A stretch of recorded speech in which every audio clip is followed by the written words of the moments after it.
इंदिरा गांधी का निर्वाचन रद्द कर दिया था। राजनारायण जिन्होंने 1977 में इंदिरा गांधी को उसी रायबरेली में 55,000 से भी ज्यादा वोटों से चुनाव हराया था। राजनारायण मोरारजी देसाई सरकार में स्वास्थ्य मंत्री थे। वो मंच पर आए और दलितों के हितों के बारे में तमाम बातें कहने लगे, लेकिन राजनारायण ने एक बहुत बड़ी गलती कर दी। वो बार बार दलितों के लिए हरिजन शब्द का इस्तेमाल कर रहे थे। मैं राजनारायण उन सभी लोगों को धन्यवाद देता हूँ, खास तौर पर उन सभी हरिजनों का जिन्होंने मुझे चुनाव जिताया।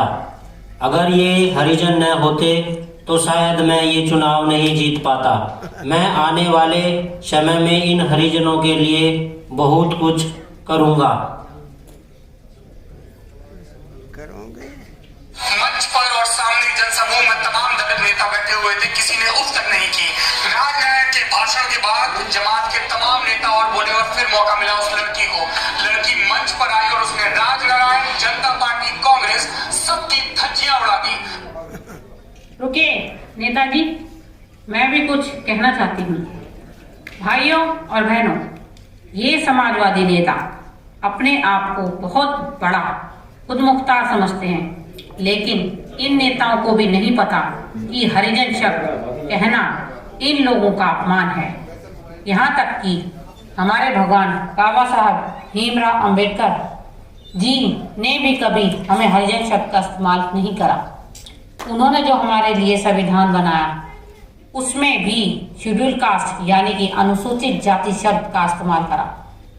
फिर राजनारायण सिंह जी की हिम्मत कैसे हुई हमारे लिए हरिजन शब्द का इस्तेमाल करने की।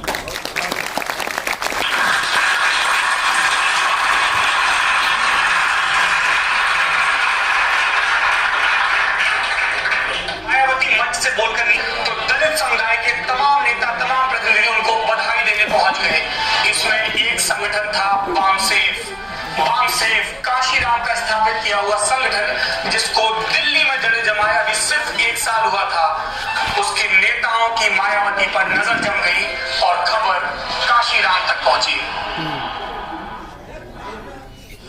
दिसंबर 1977 की एक शाम इंडियन पोस्ट ऑफिस डिपार्टमेंट के तृतीय श्रेणी के कर्मचारी प्रभुदास के घर में रात की तैयारी हो चुकी थी। ज्यादातर बच्चे प्रभुदास और उनकी पत्नी सोने की तैयारियों में लगे थे, एक शख्स को छोड़कर, और वो थी प्रभुदास की बड़ी बेटी मायावती जो दिन में स्कूल टीचरी करती थी, शाम को लॉ की क्लास अटेंड करती थी और रात के वक्त खाना खाने के बाद IAS के एग्जाम की तैयारी किया करती थी। मायावती ने अभी पढ़ाई शुरू ही की थी, दरवाजे पर दस्तक हुई। घर वाले चौंक गए क्योंकि अमूमन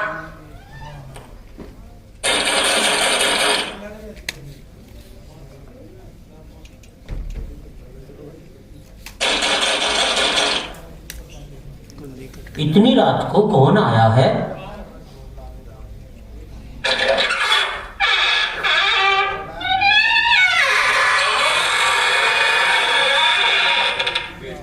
तो सामने बामसेफ के एक दलित नेता खड़े थे।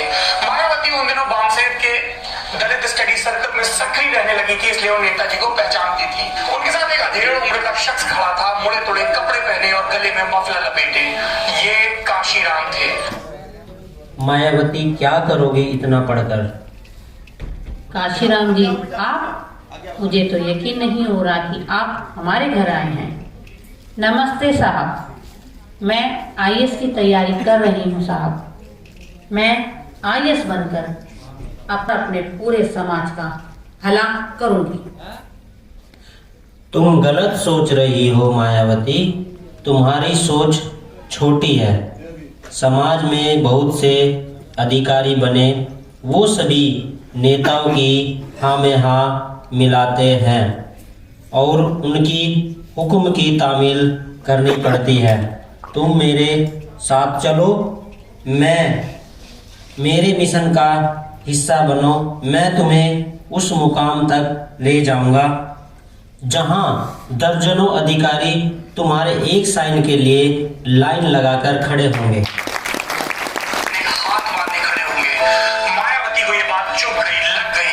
मायावती देर तक सोचती रही, कई दिनों तक सोचती रही और उन्हें समझ में आ गया कि उनका रास्ता सिविल सर्विसेज की तैयारी नहीं बल्कि मिशन के लिए काम करना है, दलित समाज के लिए अपनी जिंदगी को समर्पित कर देना है। मगर मायावती की सोच से उनके पिता माया, कोई भी कदम उठाने से पहले सोच लो तुम्हें क्या करना है, आईएएस की तैयारी या काशीराम जी का मिशन। तुम्हें इनमें से कोई एक रास्ता चुनना पड़ेगा। पिताजी, मैंने चुन लिया पिताजी। मैं अपने लोगों की भलाई के लिए मैं इस मिशन से जुड़ूंगी और अपने पूरे समाज का भला करूंगी। क्या यह तुम्हारा आखिरी फैसला है माया? हाँ पिताजी, ये मेरा आखिरी फैसला है। तो निकल जाओ मेरे घर से और कभी वापस मत आना। आज से तुम हमारे लिए मर गई हो और हम तुम्हारे लिए। का अंदेशा था, इसलिए वो अपनी टीचरी की नौकरी से कुछ पैसे बचा कर रखती थी। वो तैश में खड़ी हुई, बोली तो फिर मैं घर छोड़ती हूँ। उन्होंने अपनी जमा पूंजी रखी, कुछ कपड़े रखे और पहुंच गई करोल बाग के बामसेफ दफ्तर। उस दिन के बाद से मायावती ने पलट कर पीछे नहीं देखा।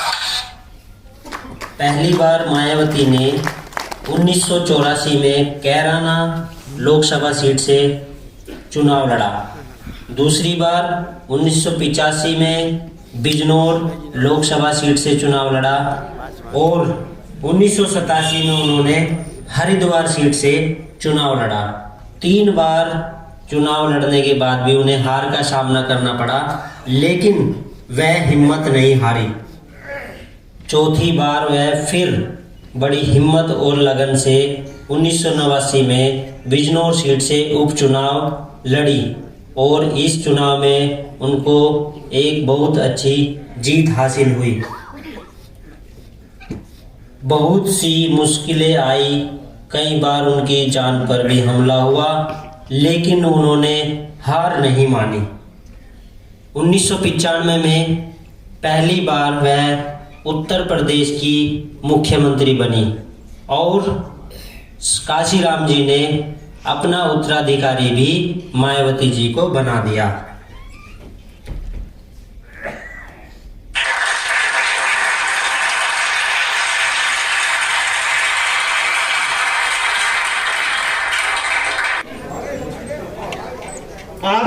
तो सभी जोरदार ताली बजाएं जो पटेल नगर से हैं, सभी जोरदार ताली बजा करेंगे।